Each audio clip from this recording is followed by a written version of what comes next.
Season 2 of the Strange, Rare, and Peculiar podcast, a place to learn more about homeopathy, deepening your knowledge, expanding your universe of possibility in the world of health and well-being through homeopathy. Homeo what? Homeo what?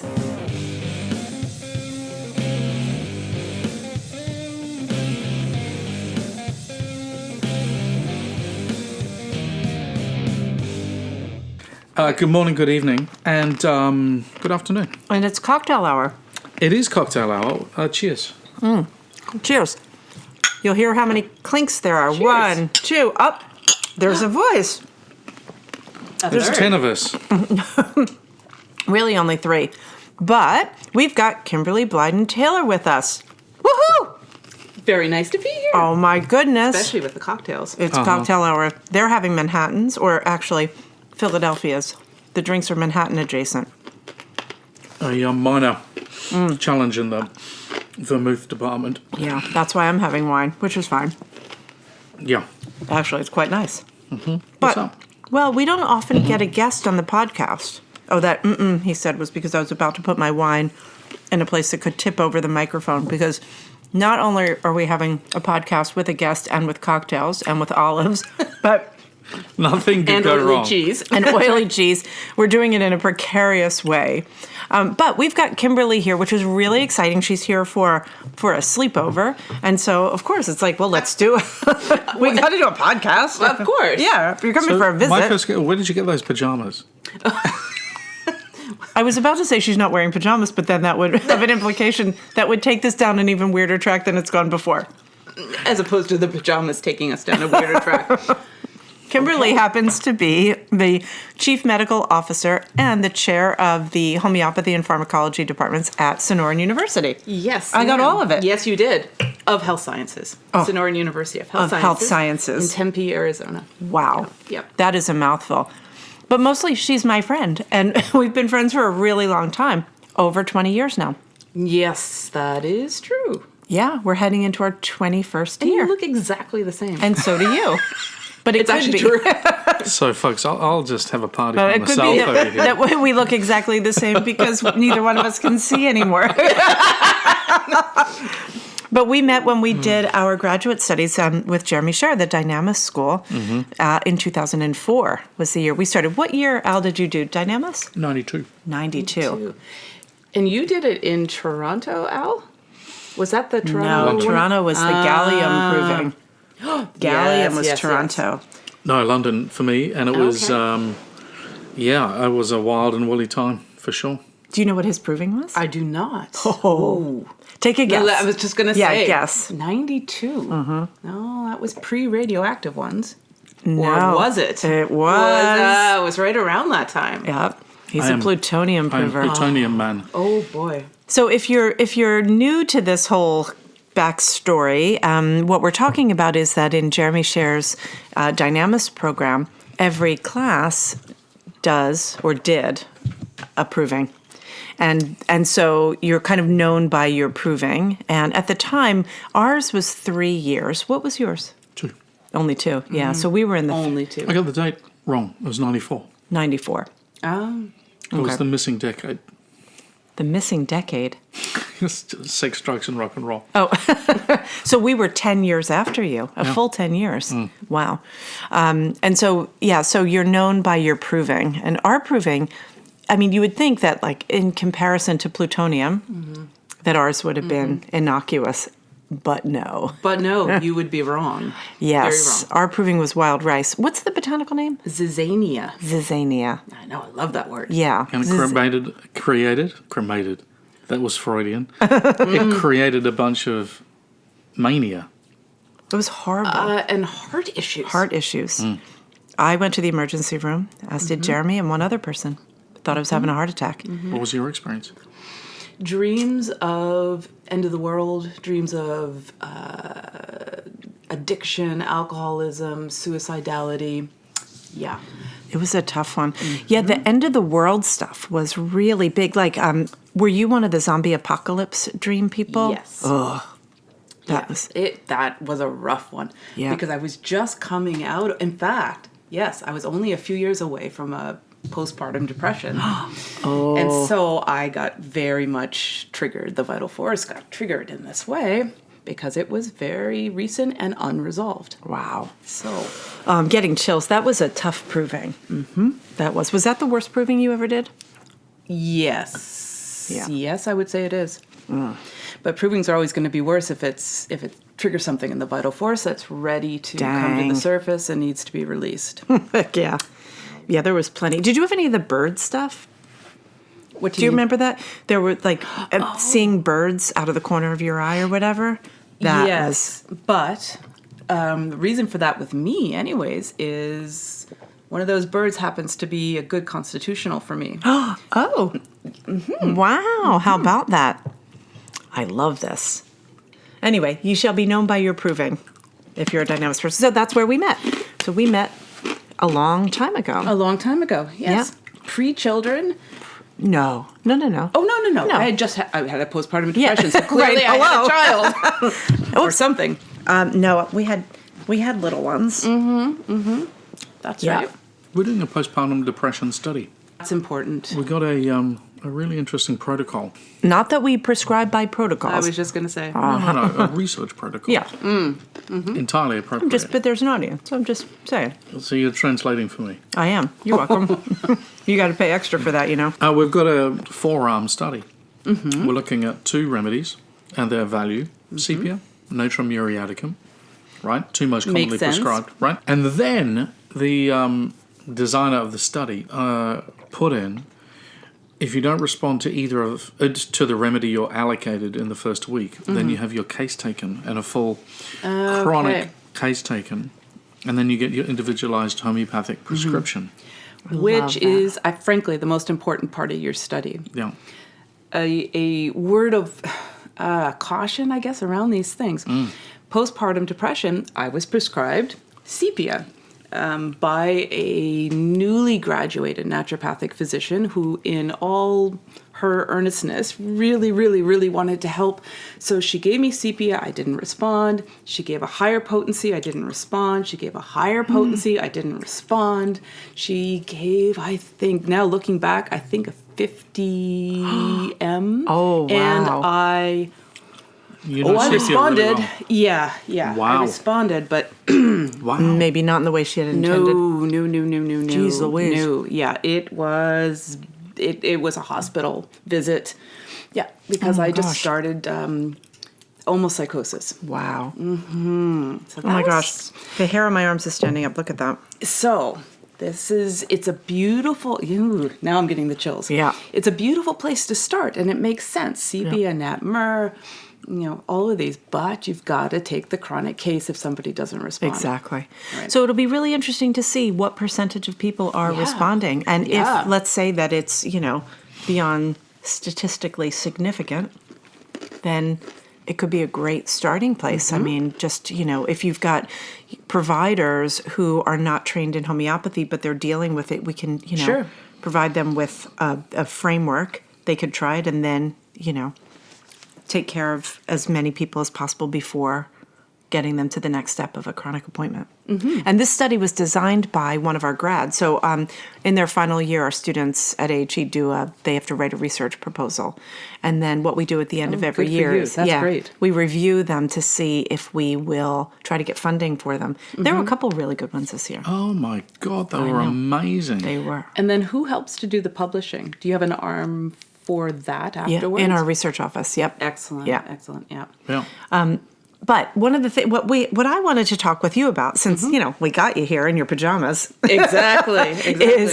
is just one of the things that we are always thinking about is how do we get the best trained homeopaths out there, and for me, and we talked about this, I mean, we did go on a walk earlier and we did talk about some of this stuff, but I said we can't talk about all of it because I wanted it to be, fresh for the pod. But one of the things I always think about is I want homeopaths to have better training in medical sciences and in adjunct therapies, and I want naturopaths to have more homeopathy training. In other words, I want everybody to meet in the middle.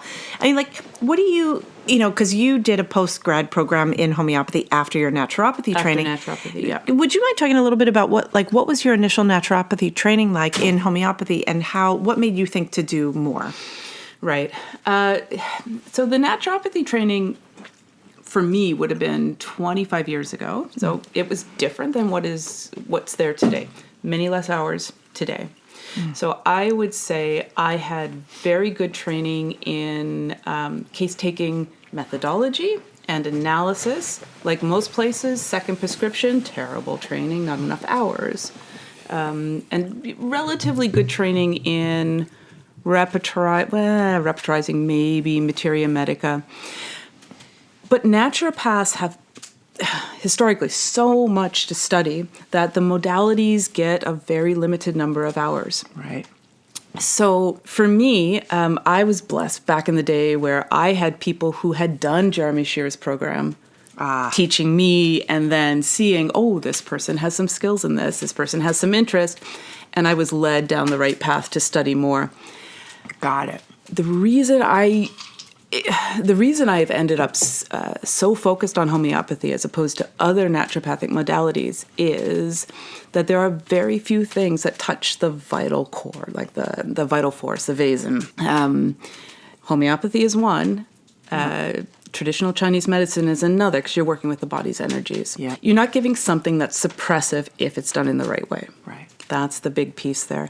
But for naturopaths, I think we have a huge advantage, and I would love homeopaths to have this, in that the medical training allows us to rule out or minimize all the symptomology that is lifestyle driven or driven by deficiencies, driven by pathology, and can be changed easily through lifestyle and basic natural interventions.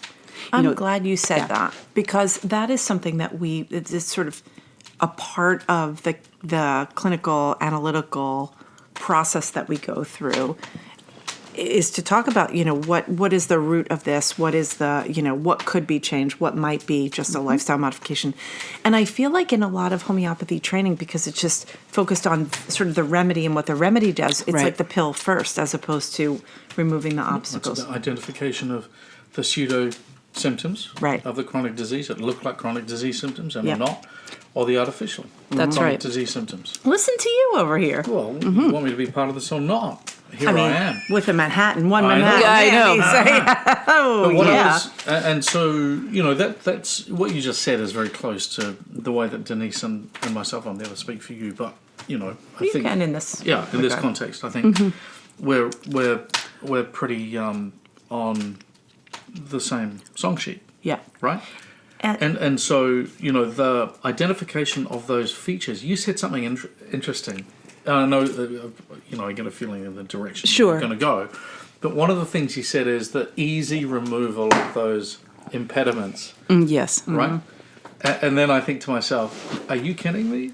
It's like when we get those folks that are addicted to 4 pizzas a week, and those folks that are sticking a cigarette in their mouth, and we're dealing with compulsive, addictive, especially addictive behaviors. Sure. And it's always amazed me, and I'm fascinated by it's part of my job I love the best, which is the removal of obstacles. Sure. Right? But actually how artful and how difficult it is sometimes. Yes. Yeah. So the word easy, and the reason, the reason I used it is you can never overcome, let's say, a frank B12 deficiency by giving a remedy. You also need B12. So that's an easy, if your B12 is bottomed out, you're going to need B12. That's an easy fix. If you are simply not eating vegetables because you don't like them, you're not going to fix certain things. You need fiber. A remedy's not going to fix the fact that you're not having any fiber. Yeah. So those are easy fixes, but you get to a different point, which is the psychological attachment, all of those pieces that bring in our mental, emotional attachment to behaviors and foods. Yep. This is where homeopathy can really help with those changes. Amazing. But I think it's, being able to clear the slate, the way Hahnemann recommended in the first place, before doing the case taking, or at the same time anyways. They go hand in hand. And I think this is where homeopaths would benefit by having that additional training in Totally agree. pathology, but also in some the basic, nutritional, etc. But we also need the license because when it comes to artificial chronic disease, we can't make those suggestions because, when it comes to the ill effects of allopathic medication and stuff, we've got to go, either we'll work with you and therefore compromise the speed at which we go, or we've got to say, go away and sort this out with your primary provider and come back and talk to us. And it's a little bit dissatisfying that we don't have that capacity ethically and legally to just wipe the slate clean as we'd like to sometimes. And to me, it's frustrating from the naturopathic side that there are not many naturopaths who have the homeopathic background and depth of experience and depth of knowledge to be able to work in a situation like that where you've got polypharmacy, let's say, and all the side effects that come with that, and then be able to do case taking on top of that. Yep. Because sometimes you can't just get people to do, even as a naturopath, I imagine this is true, that you can't get people to sort of become a clean slate before you treat them homeopathically. No. Like we treat them as they come. Of course. But like I have a client that he went to see a naturopath who had him do this big protocol of liver detoxification beforehand, and he really got sick. Of course. He just didn't have the, clear pathways for the liver detoxification in order, and it backfired. And that was really tough.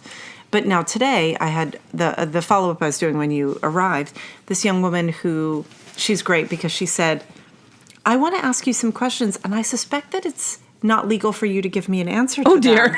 Which I love that she asked because she's taking a few medications that she is pretty sure are creating side effects that would seem a part of her case. She's so self-aware. She's like, I think that what's happening to me is because of these meds that they have me taking.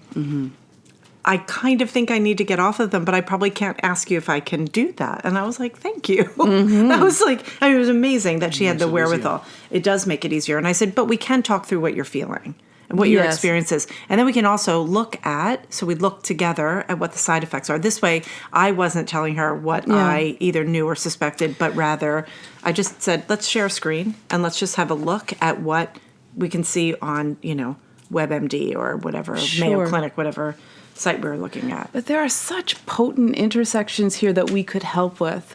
For instance, I've had amazing success getting people off of painkillers, overdosing with painkillers, just with simple remedies like Nux vomica. Sure. But you need somebody who understands both what it is to withdraw from medication and exactly how you do that and how you do that safely.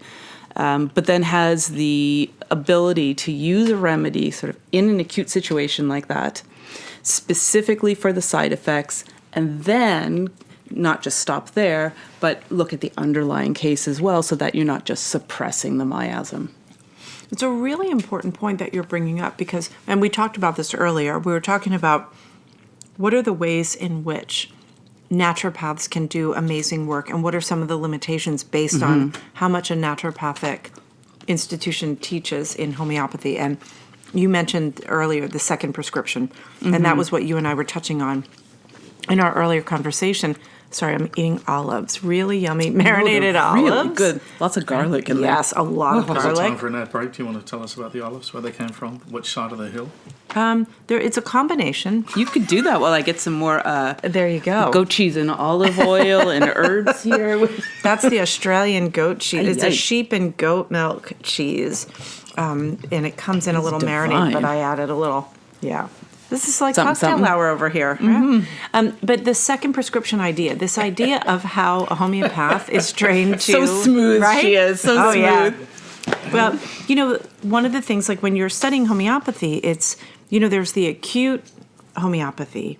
But, Hahnemann was really clear once he understood that acute and chronic disease were different, that to treat something acutely, it better be a true acute.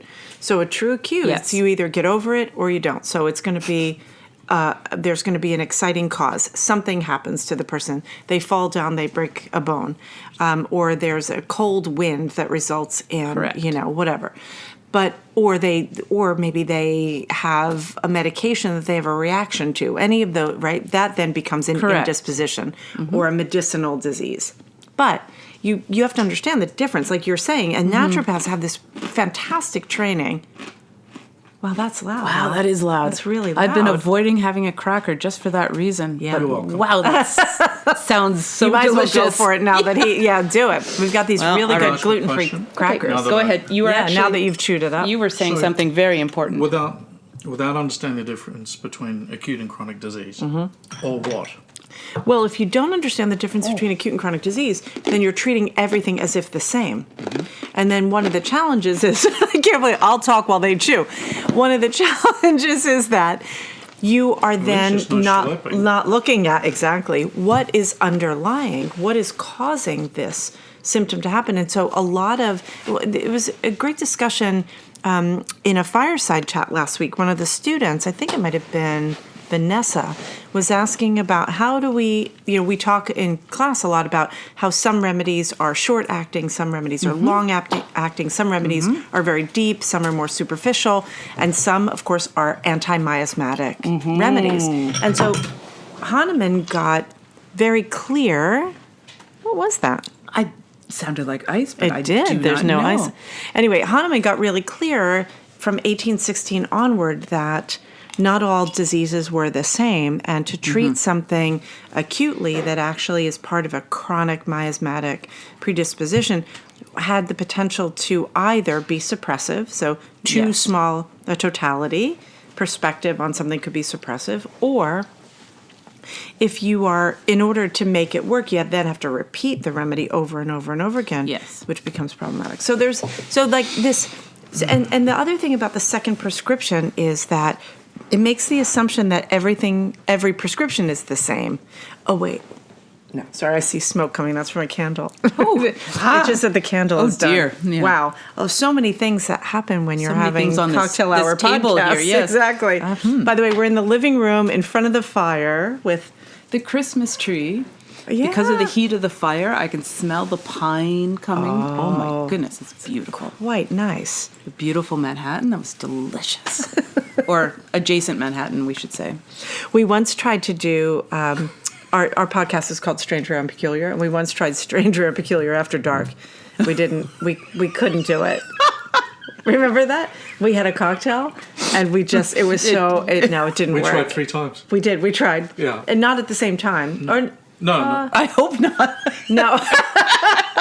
No, you know what it was? It was that we were trying... Actually, what it was we were trying to do somebody asked us to do a podcast on how do you talk about homeopathy totally new. How do you just explain? That's what it was. That was our worst podcast. That was our worst. And we tried it twice. And Courtney, who produces our podcast, she was like, no. This sucks. This is really bad. Can't do this.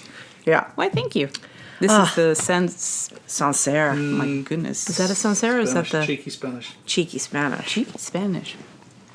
Anyway, so the second prescription idea is really important, and I think that you brought that up. So if you're paying attention enough to go back to what Kimberlee said in the beginning, she said, about what in naturopathic school you are, or naturopathy school, I should say.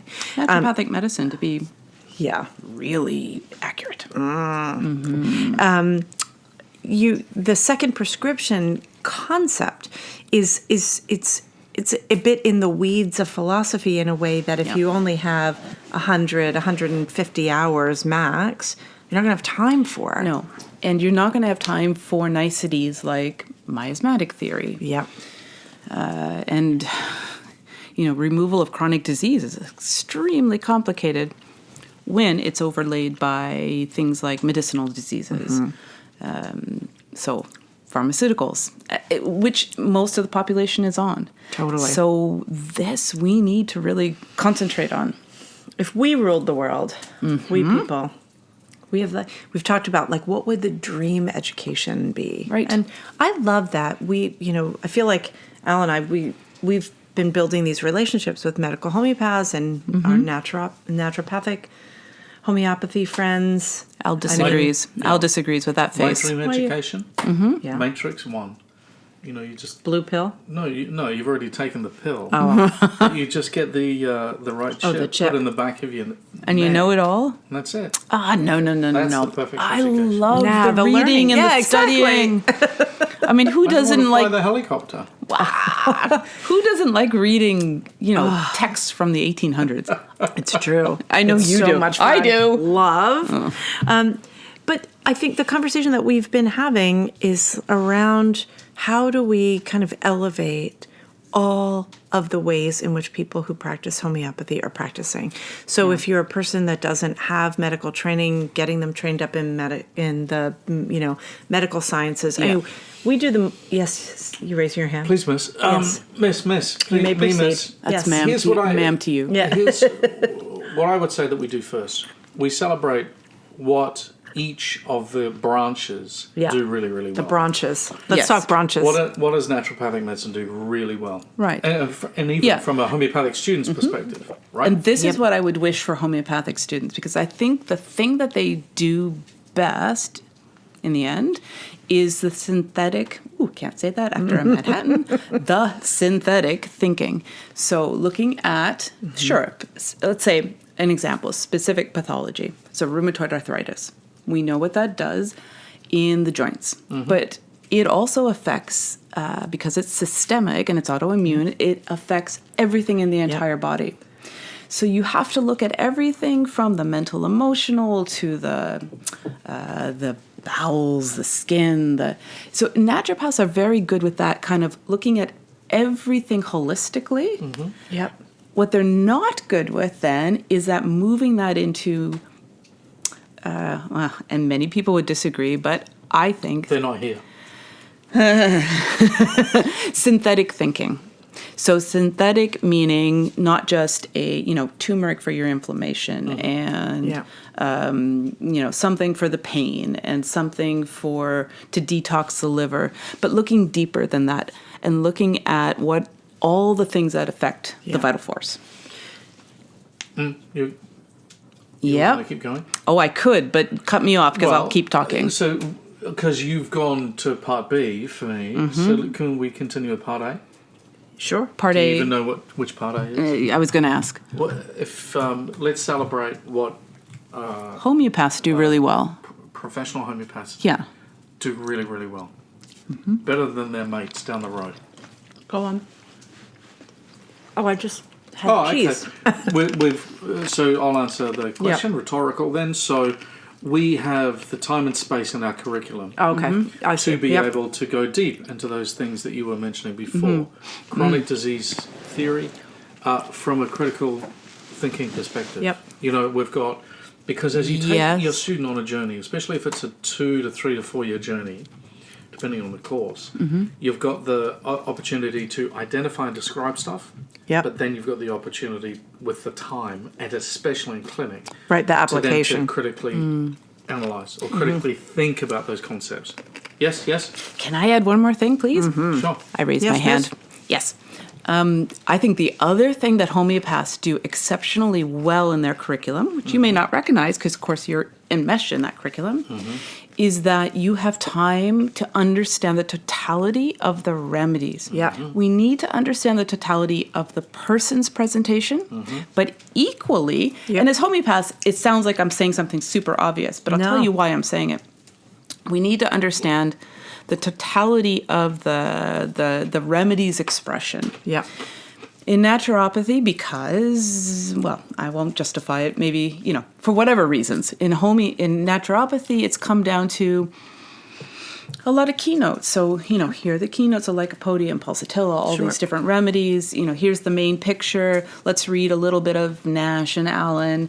But understanding the totality of a remedy, and this is Jeremy coming back, right? But it's totally, you've nailed it. Yeah. It's aphorism 3. We're missing. Yes. Aphorism 3 is the job description of the homeopath. Know what needs to be cured in the patient, what's curative in the medicine. In the medicines. Apply according to principles and remove the obstacles. That's our job description.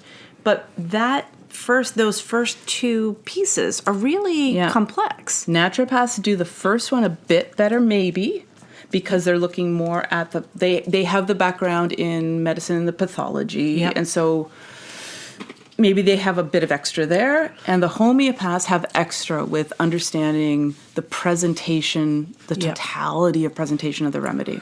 So I would also say that the naturopaths have an advantage when it comes to that and know how to do the removal of the obstacles. Exactly. Yeah. Very often. That's what they But let's go to the concentrate on. medics. Now, no one here is medically qualified, or at least from a purely medicine Correct. point Yeah, of view. You understand what I'm allopathic saying? medicine. And so, but they also are a player in the conversation. Totally. Right?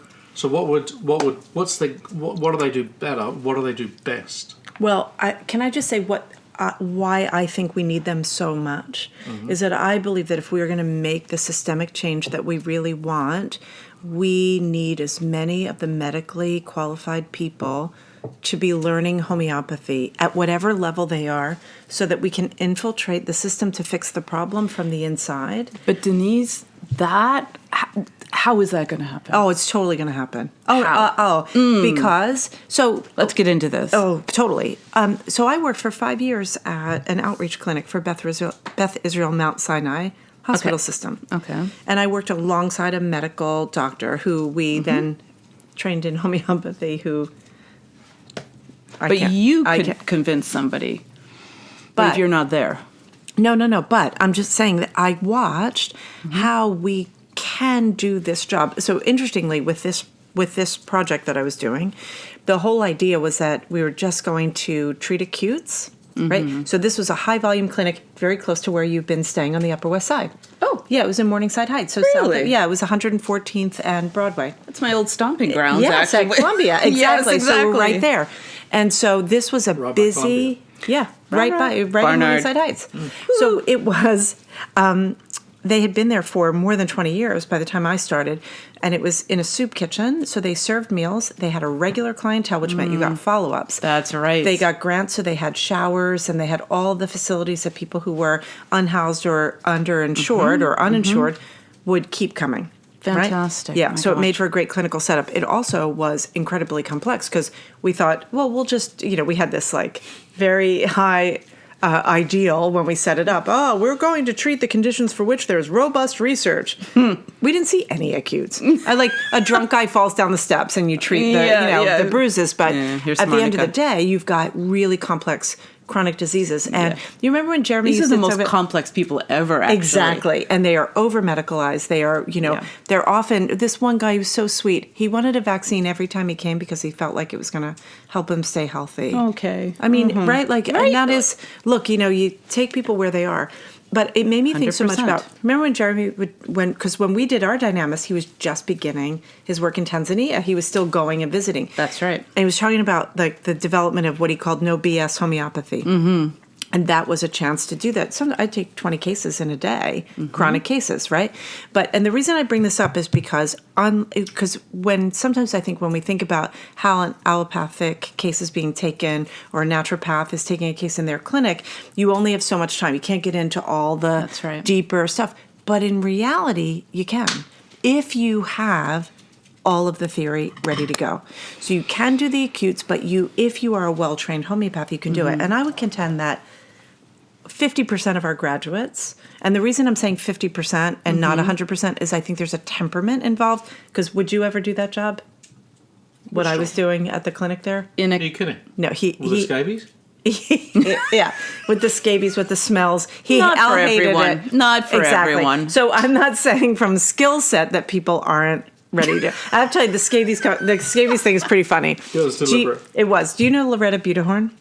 No. Okay, so it's funny because you were talking about Nux vomica for addicts and so forth. Yeah. Loretta, I think, wrote one of the best studies ever, and it was giving Nux vomica 200C to anyone who was one dose One dose. on entry to a rehab facility for detoxing, Sure. right? Yeah. And you either opt in or you opt out, and then you That is a that's your control. beautiful. It's the most brilliant study Oh my ever, God. right? And I don't know that study, but Genius. yes. Okay, we'll look it up later. I'll show it to you. I streamed it because I've been doing this for ages. Yeah, and it's so brilliant. So she said, look, what we do is people come in, they either opt in or they don't, and then we measure the amount of time and the amount of time that they stay in the facility. Yeah. And because post-addiction withdrawal syndrome pause is so difficult. Yeah. So she gave it was preemptive. It wasn't even giving it in response to the symptoms. Right. It was so brilliant Yeah. a design. And it worked so well that this was in Boston. The city wanted her to repeat it in other locations. That's when you know you're onto something. Yeah. Anyway, so when I was going to start this job at the clinic, I saw Loretta at a conference and I said, Loretta, help me out here. I'm about to, start on this. And she said, she's kind of deadpan and amazing. And she was like, you know your homeopathy, that'll be fine. But put your hair up and watch out for the scabies. And I was like, oh my God, thank you. Okay. Don't get lice or scabies. Yep. Wouldn't have occurred to me. Great advice. It was the best advice ever. Yeah. But temperament is a big part. That's why I said 50% only, because you came in with me the first time. Right. You could totally do the job, but you were like, I'm never going back. I think I made you come back the second time. Did you ever go back? No, twice. You went twice. Yeah. And not because of squeamishness. It was my own personal awkwardness around a really tough situation. Yeah. Fair enough. It was more about I'm really wrestling with a situation personally, and therefore not the best person to be taking a case and doing the job. Oh. You never really said it that clearly. I should have asked you after Manhattan. Never asked. Well, because we never talked about it after Manhattan. Anyway, moving along. So we've established that there's actually, because of the educational models, the medical folks, they're trained differently to the naturopathic folks. Yep. Because it's usually a clip-on after. Yep. Those 7 dramatic years, and then another 10 years of medicine, and I'm looking for something else. They find homeopathy and they cobble it together. But some of them come in and they go deep like converts. Well, absolutely, and then some of them both find us. Yeah, and that's a different thing. But they often, with naturopathy, they come for the modalities. But what they're missing is the underlying philosophical structure. Yeah. All right. I'm glad you said that, because that's exactly what I was naturopaths thinking. are missing often the underlying philosophical structure of homeopathy. Yeah. So they might know the remedies the way they might know a pharmaceutical. Mm-hmm. But when I say to them, for instance, okay, minimum dose, what does that mean to you? We start low potency. And how much further does that go? Well, if you're giving a remedy every single day or 3 times a day, is that minimal dose?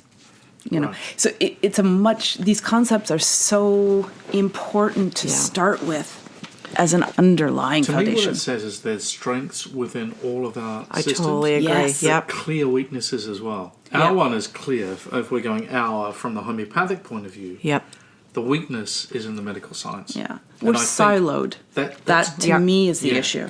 And that's traditionally been, the criticism going back into I would say the 1950s and even before, with the rise, Clark's lay homeopaths became in the US a way to at least talk about professional homeopathy, but in a kind of condescending way. They're over there. Well, there's that publication. Oh, I'll show you this. The Layman Speaks. We'll go in the library. I'll show you this after.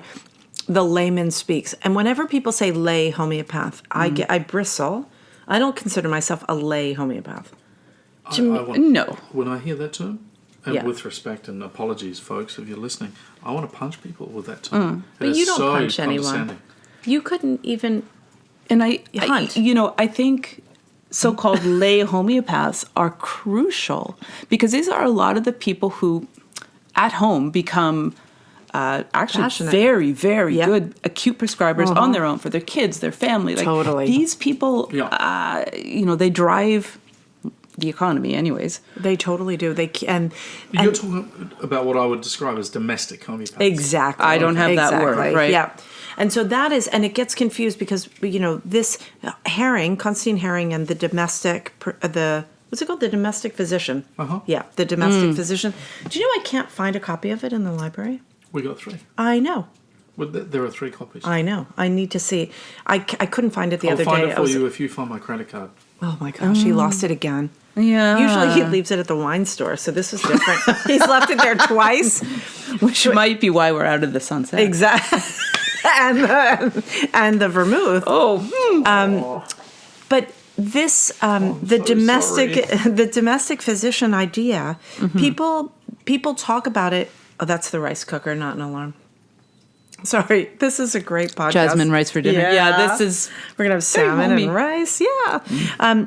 The Herring's idea of the domestic physician, people often misinterpret it as he was trying to get everybody trained up to use homeopathy to bring it down to the sort of layperson level, when in reality, if you read it, and you read the introduction, he's talking about this was during the westward expansion. If you are living in a place where there isn't any medical care, then you need to understand. I mean, the AP&P in that is really, they go into all of the different, differentials, medical differentials, and then the remedies that you would use to get yourself out of a jam. It's very different than like a Dana Ullman book or a Miranda Castro book, which they're similar. The thing about so the difference that you're talking about is the depth of understanding of the remedy picture. Yeah, well, not just the remedy picture, the medical side of it. Oh, meaning what? Oh, going into when you might need to use this. What are the risks? What might be happening? Okay. And it's serious pathology. Yeah. And it's because you might not have anyone around. This is, and I think, and I could be totally wrong with this, but to me it comes from like battlefield medicine. Yeah, right? You're right. Yeah, and I would love to get as many accounts as possible about what really happened when people were using homeopathy during the Civil War, right? Yes. And in World War I, do we have any data on that? I don't, not from a homeopathy perspective. No, but the Civil War. flu was the same period, same time, right? Yeah. But not in war. No. But the domestic thing is interesting because, look, we're in the United States, so we think of domestic here as kind of moms at home. But internationally, so many places, it's the women who drive medical care. Yep. Right? So to have people like trained in just basic use and not the depth you're talking about, which is important, obviously. Yeah. But look what Homeopaths Without Borders. Yes. Look at the work that they've done. That is, to me, that's, again, I'm getting the chills again, because that's what I think Herring was doing. It's how do we bring the best of medicine to places where there aren't enough trained people to deliver the necessary care. So I can talk about Homeopaths Without Borders because I had some experience. I did a couple of trips to Haiti. You did? With them. Yes, I did. Didn't know that. Yes, I did. I have all kinds of things to say about this. Do you know what Lauren Fox is doing our program from the beginning just to sort of be a part of? Fantastic. Yeah. So Lauren, it's fascinating what they were doing there. So I come in as a naturopath. What years but were as a you homeopath, just pre-pandemic. So it would have been maybe 2016, 2017, 2018. Were you there with Tanya Kell? No. Oh. No. But what's fascinating to me is that the program that Lauren Fox developed is really quite simple, and I don't mean simplistic. No, elegantly simple. Yeah, it's very simple. And it's designed to teach people who may not have any medical background and certainly don't have homeopathy background to be able to prescribe remedies on the spot. And I came down basically as a supervisor for people who were learning and also to help in the clinics. And with my great background, educational background, what I found surprising is, I don't want to say this is not meant to be negative at all, but the lack of depth in terms of, let's say, understanding organon. We think we need so much. Right. Organon and in the remedies. And there is a place for this very directed, to the point kind of learning, because the folks that I saw down there starting to learn through this program were then able to go on and become homeopaths in their community who were quite effective. They were doing acute care, weren't they? It's acute care. That's it. Yeah. In situation, Haiti has had so many. Oh my gosh. Incredible crises that really they need the acute care. There isn't any money for medicine. They can't even get basic anti-inflammatories down there. So to be able to have this kind of service is game-changing. Totally. But what impressed me was the simplicity, the elegance of the training, which I came in with a bit of a chip on my shoulder because I'm overeducated. And I really was I learned and was put in my place a bit by that. But so impressed. So there's a place for that, and then there's a place for every level. I totally agree. This is like what they're doing in Tanzania. So Tina Quirk has right. So she's been there developing the program to teach the local. I might not have the right term. They have a term for it, but it's amazing. They've got. Yeah. I wish I could remember what they call them. The folks who are graduating who are. They are clinicians. Yeah. And they, but there's like a... I don't know what the term is that they use, but they're going through this program. Yeah. They're able to prescribe really accurately. Yeah. And it's a very targeted thing, which is really different than what's happening now. Like I did this thing. Oh my gosh, I have to show you this PowerPoint I did. But do you remember when this was, when I did the PowerPoint of social media homeopathy? Social media homeopathy. 4 years ago. Okay. So, the folks that work in our marketing team, they're always like, they know that, I used to have low blood pressure, so they had to get my blood pressure raised. So what they would do is they would show me what's going on in social media and some of these groups that I call the Munchausen's mamas. It's like, if you don't give 10 remedies a day, someone's going to come and take your kid away. Yeah. Right? I feel bad. Like I joke, but it's not funny, except that it could hurt somebody, right? Yes. So, and I think that it's not about the people who are doing it. It's about the people who told them to do it. But that's another story. Anyway, so what I had them do was, in a 24-hour period, I wanted them to do screen grabs of what was happening in the groups. So we looked at what were the top social media groups. It was on Facebook. Okay. What were the top Facebook groups that had the most engagement and the most members? Okay. And over a 24-hour period, they were going to go in and screenshot what was happening. And then I took that and I made a presentation and I took it to the advocacy groups. And I did one of the state organizations, and I just said, this is what's happening. Because a lot of the people, the old-time homeopaths, they're on the Facebook, to look at their, kids, grandkids' pictures or whatever. And I was like, this is what's happening. And some of them were unbelievable. Some of my favorites. Okay. There was a woman who was in the mountains who went and got cell phone service. She had, her heart rate was, her heart rate was in the low 80s. So she had a pulse oximeter. Okay. Sorry, her pulse, it was in the low 80s. Pulse? Sorry, her pulse, her oxygen was in the low 80s. Yeah, sorry. Okay. This is pulse I'm all right with. No, wine. Sorry, wine.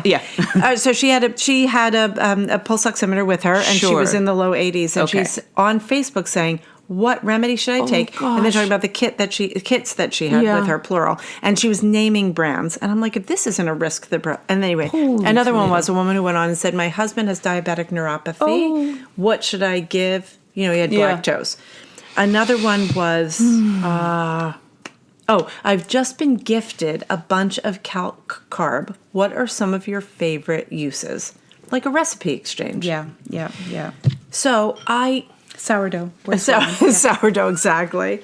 It's terrifying that, and this is not, and if you're a home prescriber listening to this, please don't take this as in any way an affront toward you. It's we as professionals in this have to help people to understand the respect. You can't have it both ways. Yeah. You can't unravel complex chronic disease and also take it like candy.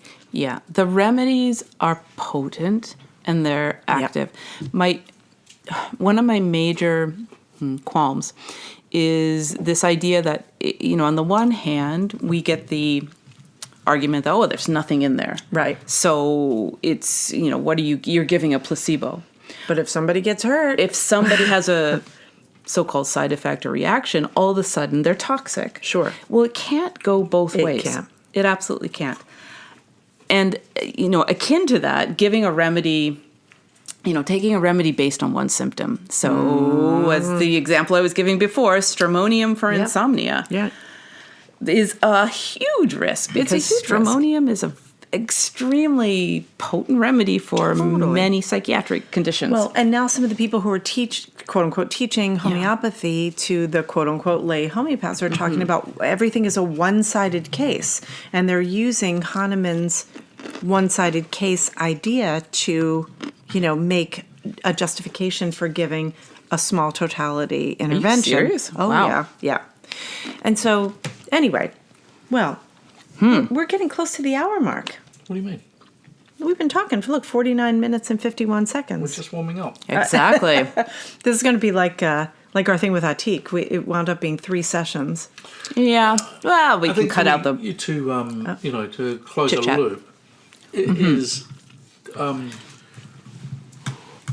we represent a couple of different, important positions within education and homeopathy. Yep. And we do as well as we can, given the circumstances. Correct. One of the challenges for professional homeopaths is that, as I'm today going through reading the all of the different survey responses from the 2024 workforce survey, which I'm just putting together. And some of the challenges are that homeopathy is hard to, describe. Homeopathy it's hard to make a living out of it. Sometimes, all of the perspectives and perceptions that come through. What are some of the challenges for naturopathic practitioners in relationship to homeopathy? Yeah. Naturopathic medicine, historically naturopathic medicine embraced homeopathy because it looked at homeopathy as one of the few modalities, and by modalities I mean treatment strategies, that would help the body, that would stimulate the body in terms of its own healing response. Now, there are different things that can do that, but homeopathy is definitely one of those, and that's in the words of naturopathic writers, not homeopathic. But we've entered a phase now, or an era, where evidence-based medicine is the way we legitimize the medicine that we do. Right. And naturopathy has embraced this, and for very good reasons. It helps with legislative efforts, for instance, to show that we do have research behind what we do. It helps position us in terms of the public, in terms of saying, you don't need to go straight to pharmaceuticals. There are legitimate evidence-based treatments for various things. And when those don't work, then of course we look at pharmaceuticals. The problem is that homeopathy gets lost in that mix because the evidence base for homeopathy is different. It's less, yes, there's less studies, but it's very different than, or it needs a different approach than the studies for things like botanical medicines, which can be studied more akin to pharmaceuticals. There's more acceptance for things like acupuncture, interestingly to me, because acupuncture deals with the body's energies. But once you start giving something that does not have large amounts of a discernible medicine in it, that is the obstacle.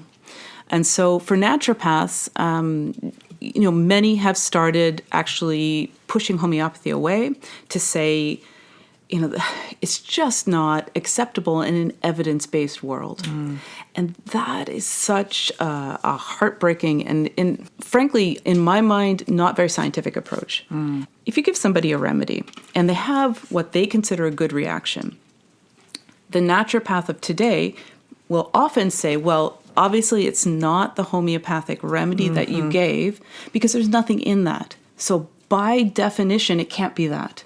If you gave a remedy and the person had a change, by definition, it has to be placebo, which maybe, 30% of any interaction is placebo. Sure, let's look at that. Let's look at the mental, emotional, and the psychological.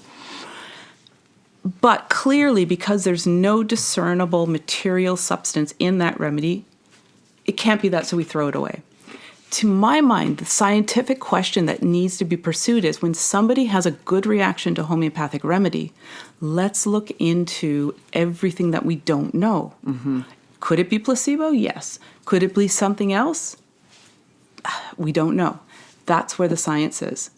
It's extraordinary. I really, love that because that's where we have focused our energy. In 2024, we've published 27 observational papers, essentially observational papers, where we're not making claims about effectiveness or even efficacy, but we're saying that in our clinic, these are our results. Yeah, Discuss. sure. So outcomes-based clinical research. Yeah. So in other words, for the listener, we're saying people can argue all of the things that Kimberlee's talking about because it makes sense in the scientific paradigm that we live in. But at the end of the day, if you are working with someone and you are consistently measuring the outcomes to that intervention, then at a certain volume, it becomes hard to ignore. Yeah. That's why that's the focus of our research. And good science does not jump to the assumption, well, it can't be X, Y, and Z. The good science actually asks the question, what else could it be? Right. Could it be, maybe it has nothing to do with the remedy, maybe, or maybe it has everything to do with that. And that's where the good science is. Yeah. So my goal with naturopathic students at this point, frankly, is just to open minds to the fact that we are coming in biased. We're coming in and shutting down certain avenues of exploration. I'm sort of not surprised to hear you say that. Just that is a factor of well, the mechanism of action being brought in as the plausibility challenge. But you have to realize, it's surprising to hear it when it's our mates that 10 years ago were also being beaten up for their lack of evidence. But you have to realize, the whole term evidence-based medicine was coined in the middle 1990s. So when we went to school, it didn't exist. When I went to school in biology back in the 80s, that term didn't exist. It's not that we didn't read the literature, but that idea didn't exist. But these people, these kids coming in now, that's what they grew up on. Right. So to look at homeopathy and to say, well, that literature doesn't match the pharmaceutical literature, and I've been trained that everything has to be evidence-based, they don't know what to do with it. They're going into naturopathy often because they have this idea that, okay, health is not dependent on pharmaceuticals. It's more than that. But they don't connect the whole idea of, well, evidence-based, it has to be evidence-based. Right. Because I've been taught that since I was, knee-high to a grasshopper. We had an interesting thing. We taught at NYU from 2015 until, just maybe 2 years ago. Even into the pandemic. It was into the pandemic because we were doing it by Zoom. But 23? Yeah, it wasn't that long ago. But we would teach this intro to homeopathy, and we did 2 separate lectures, and it was a big group. They would have 100 students in this sort of survey of alternative and integrative medicine, and they had people who would come. Would have a shaman that came. Somebody who did sound healing. It was really fantastic. And most of the time, when we would take them through our presentation, they would be good. But one of the things that I would sort of try to create a little bit of a rub by asking the question around how much of science, in air quotes, is because we know the limitations and the parameters. So, for example, if you're looking at someone who has a sore throat and we know about streptococcus, are we then going to, of course, reduce our intervention to be the one that targets the thing we know about?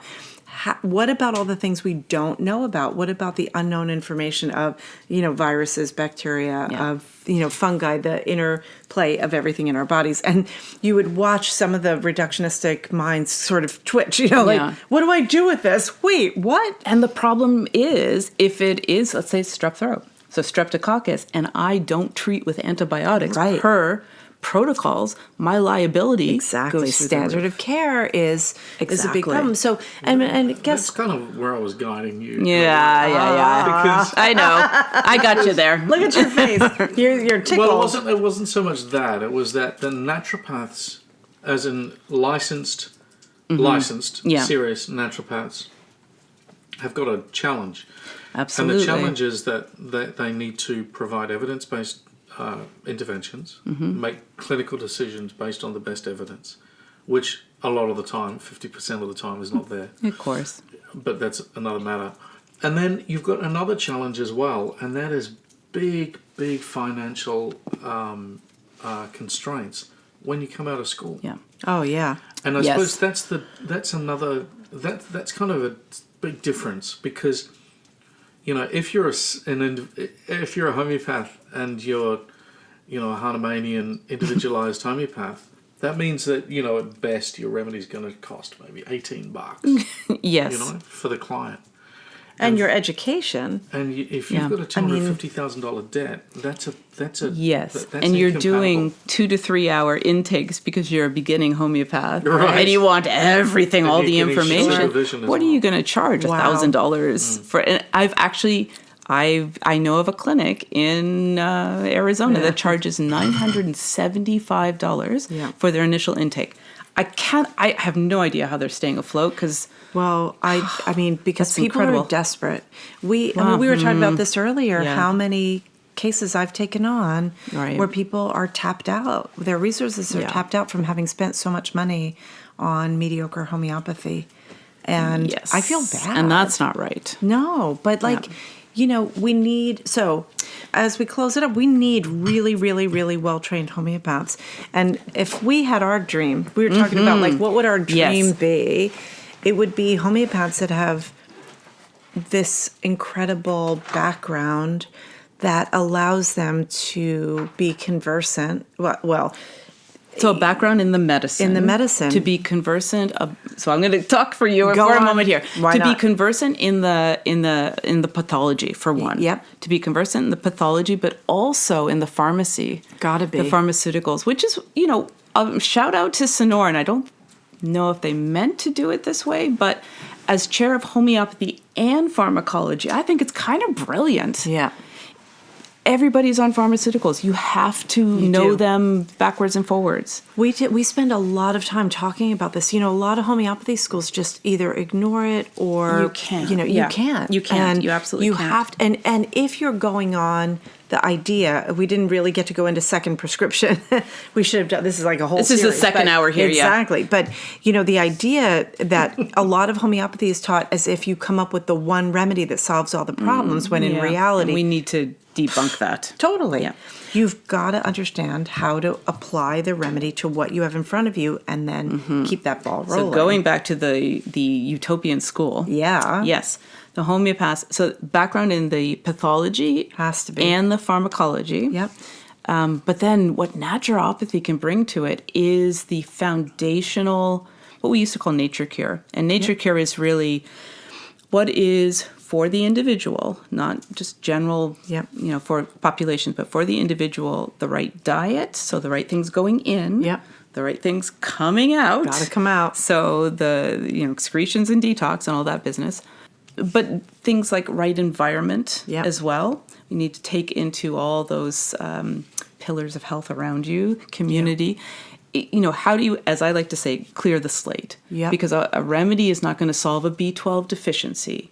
I know you look at me every time I say that. Every time I say that, you're like, all right, this is where we're going to get into a big fist fight. No, but but that would be fun. Oh, I know, it would be fun. No, okay. But we'll talk about this after, because I want to show you some research. Okay, that's where we cut off and the podcast is over. Yeah, we've known each other a long time. We did a retreat. We had a lot. Yes. In a nunnery. Yeah. In pajamas. Wait, now Alice was like, wait, you did a retreat in a nunnery? So I'll take back the B12 piece until another episode. But the point being but sometimes, because it doesn't always happen that way, and it doesn't always happen in a linear fashion. That's correct. And so the point being that, as Hahnemann himself said, you need to clean up the diet. Yep. Clean up the things that you can that are lifestyle driven. Totally. That's Hildegard opinion. Oh, hello, Hildegard. And homeopaths need that. Totally. And then what naturopaths need from homeopaths is that incredible respect for the organon, for the classical writings, because that tells diseases. You exactly what to do with second prescriptions and assessment, and the depth of understanding of the remedies. Yeah. Not just a right or a materia medica. I would be okay with a superficial understanding by naturopaths if they were really clear that they were doing something that was acute. Mm-hmm. In any acute situation, I think a superficial understanding, they can get an acute. Sure. But once it gets into trying to unravel chronic diseases, then that's where... There's a lot of skill that's missing, unfortunately, from the naturopathic curriculums at this point. We can so Well, we already do. We're we'll working be starting together. school. Yep. Yes. Yes. Let us know. Yeah, and we've been working really hard to expand the ways in which at AHE we deliver APNP, and in our clinic, because we spend, we have a full. Maybe for the listener, what is APNP? Oh, anatomy, physiology, and pathology. Yeah, and there is one of the interesting things, and we talked about this earlier today, is that one of the constraints we feel at AHE is it's about what the market will bear. And we've actually lost students to other schools that give them less, even for more money, because people don't want to work so hard. And there is this culture of it's really easy, and the over-spiritualization and psychologization of homeopathy, that scares me, because you've got sick people and kids, and it's not just an intuitive endeavor. I mean, we're not even going to go down that road. I know. Students say to me again, well, it just feels like a pulsatilla. Yeah, I'll give you a feels like a pulse. I'll show you what a pulsatilla feels like. Poof, boom. Right. Because there's so much more to it, and it might feel like pulsatilla for the first 20 minutes, and then you see the result of the remedy, and you need to understand how to interpret that to go to the second prescription. Jeremy Shear, I can trust. If he said it feels like a pulsatilla, I'll let him go. But do you remember how he said it? Yeah, I do. We can't say it on. We can't say that on a podcast. Oh my gosh! All right, but not for the first 30 years of practice. No, exactly. No. Well, now we get to have the rest of our evening without a microphone. Or. Right. I'm so glad that you were here. I'm glad we get to spend this time together and hang out. This is more fun than I've had in a while, which may say something about me too. No, it just says, because, we've got 20 years of history going on having fun with homeopathy. And a lot to say. A lot to say. So if you're thinking, do I want to become a homeopath? Or I'm a homeopath and do I want to learn more deeply? Or what is homeopathy going to do for my life? At the very least, the better you are at homeopathy, the better the friends you have in homeopathy, the more fun you have, right? Yes. Yeah. Yeah. That's the truth. It is. Thank you for offering to have me. Oh my gosh! Here, how could we not? This is so much fun. It's Friday. It's podcast day, and since you were here, we had to record. All right, people. Thanks for listening. We'll do it again, whether you like it or not. Over and out. Over and out. See ya. Bye. Bye. Calling all homeopaths. Are you ready to potentize your practice? January 2025 opens the door for the new postgraduate offerings at AHE. There are different options available to suit your individualized needs. Chat with our admissions advisor, Amy, to discuss single course options, packages, or even a fully immersive 2-year deep dive with live clinics and cohort-based study. When you attend AHE, you join a family. Head to ahe.online and submit a contact admissions form today.